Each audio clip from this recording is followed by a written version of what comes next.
भर दिवसा जेसीबीच्या साह्याने रेती उत्खनन, महसूल व पोलीस प्रशासनाच्या भूमिकेवर प्रश्नचिन्ह।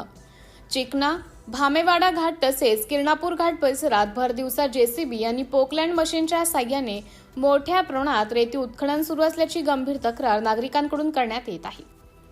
विशेष म्हणजे हे घाट कामठी तहसील आणि मौदा पोलीस ठाण्याच्या कार्यक्षेत्रात येत असतानाही महसूल विभाग व पोलीस प्रशासनाकडून कोणतीही ठोस कारवाई होत नसल्याने नागरिकांमध्ये संताप व्यक्त केला जात आहे।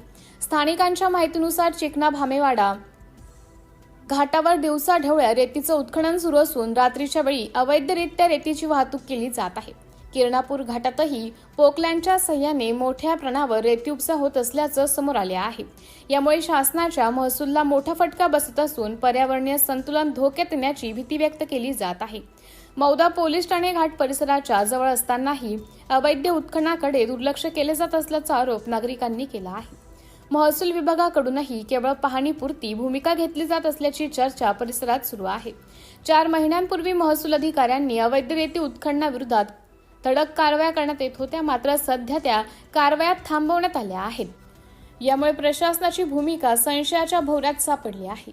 अवैध रेती उत्खननामुळे नदी पात्राचे मोठ्या प्रमाणावर नुकसान होत असून भविष्यात पूर परिस्थिती व पर्यावरणीय समस्या निर्माण होण्याची शक्यता तज्ज्ञांकडून व्यक्त केली जात आहे।